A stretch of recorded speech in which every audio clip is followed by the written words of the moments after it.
Okay, then the other sign we can see is a small W-like symbol present above the letter. And whenever this small W-like sign is present at the top of the letter, it is called shadda, or the sign of duplication. And we have to follow the rule of tashdid whenever this sign is present above the letter. So, what does this sign indicate? Why we are calling as the sign of duplication? Because we have to read the letter twice,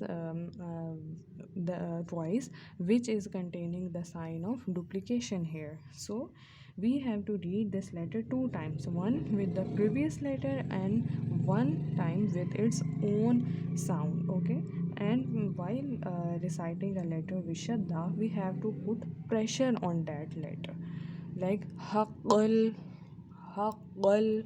Now I am reciting this letter twice.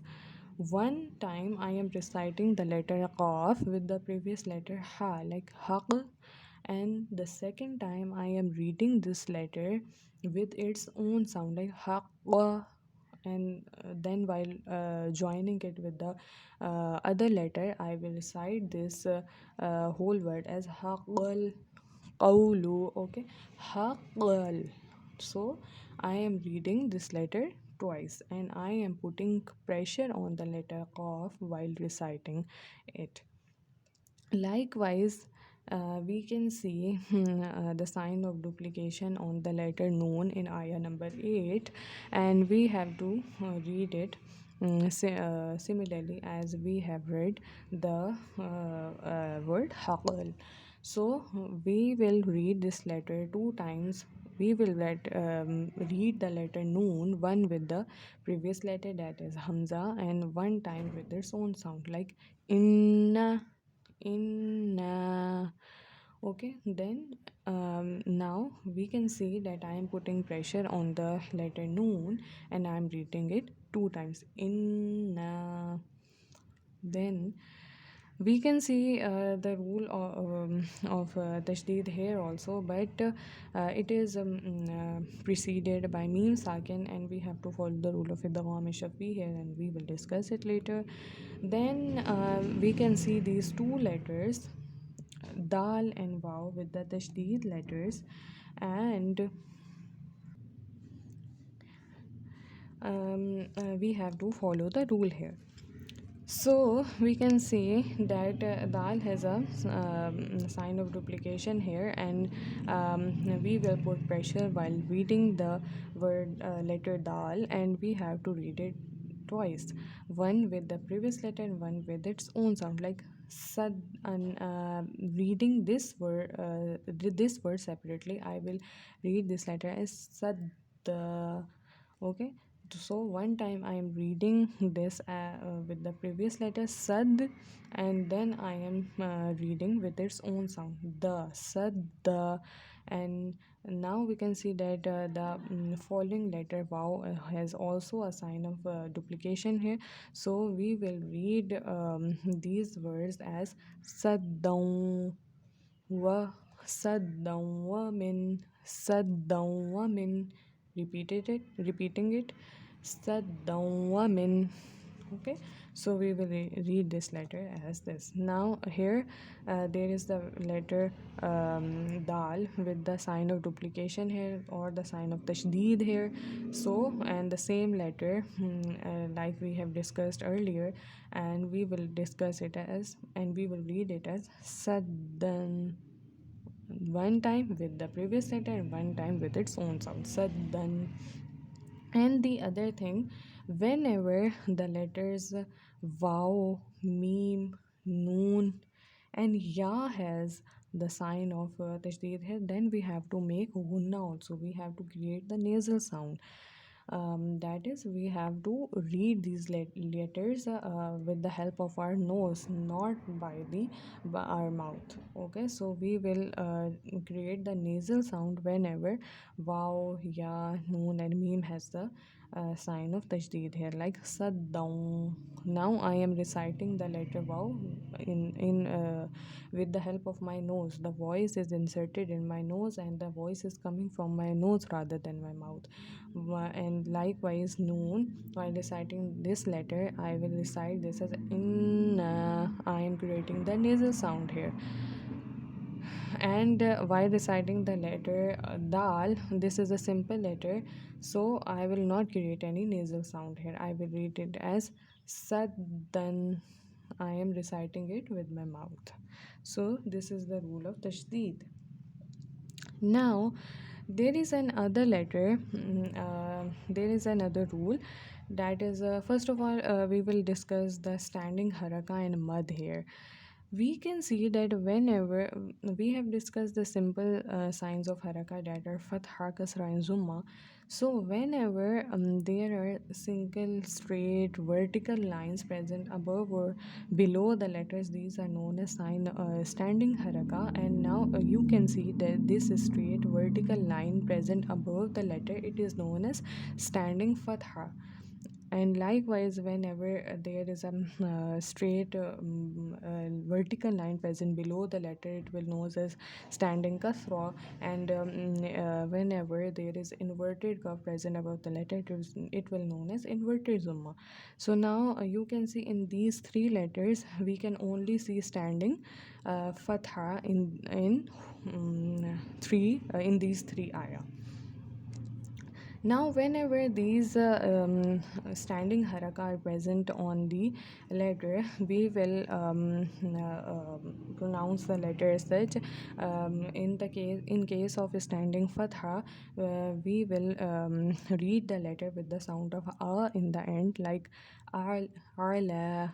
Okay, and we have to prolong the letter for almost 2 seconds, like arla.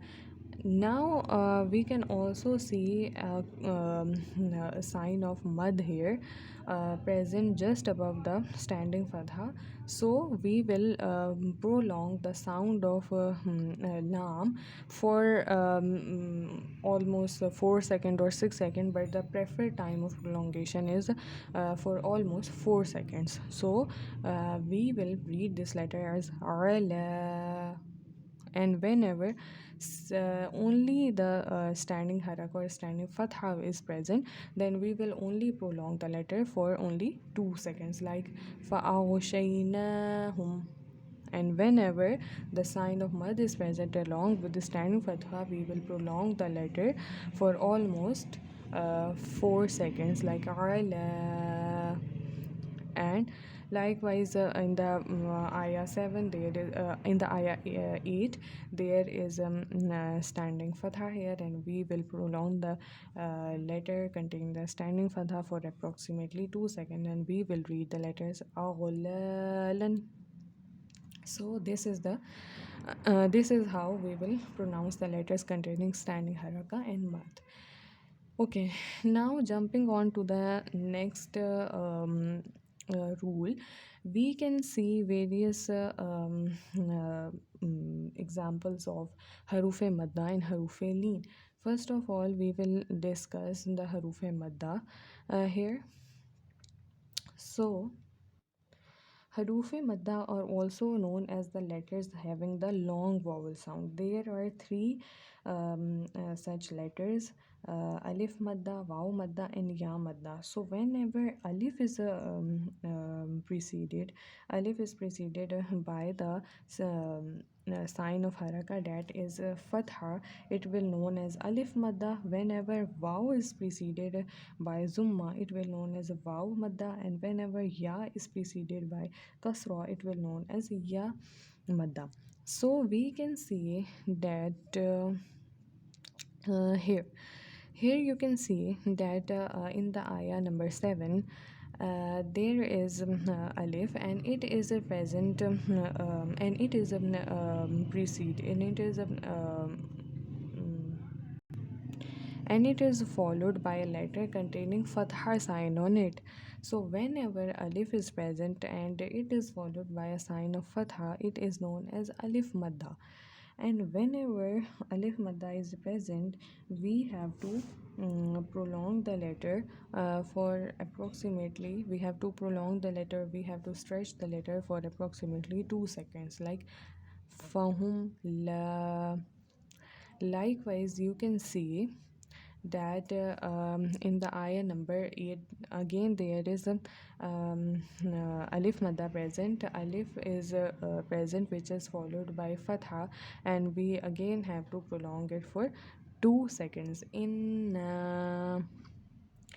like here, it is also alif madda and arna kihim and noon.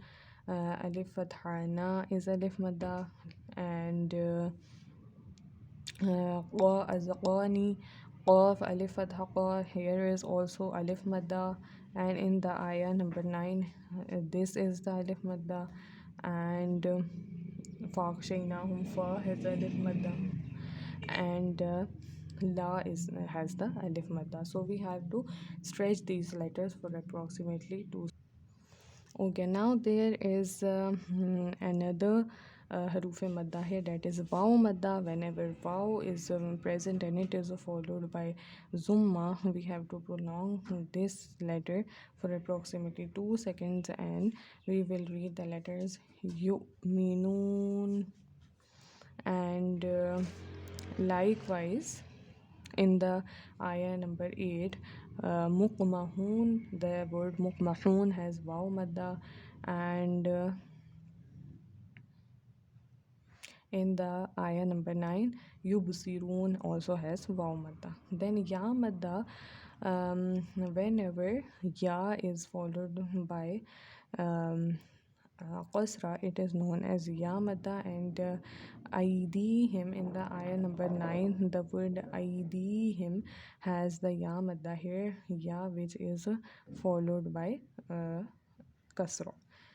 So these were all the haruf madda. Now we will talk about haruf leen. Haruf leen are also known as the soft letters, and leen means to read softly. So whenever they come, we have to read them softly, and they are two in number: waw leen and ya leen. Whenever these two letters, waw and ya, are followed by fatha, they are known as waw leen and ya leen.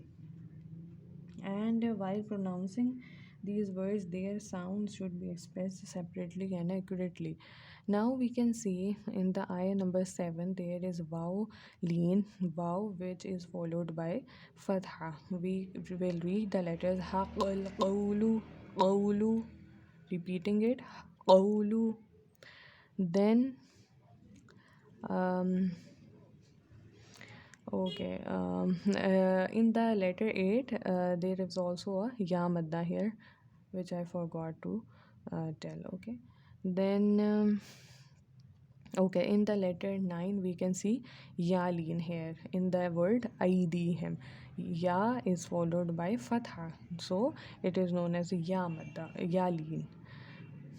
And fa'aghshaynahum, ya is followed by fatha, so it is also known as ya leen. So these were the rules.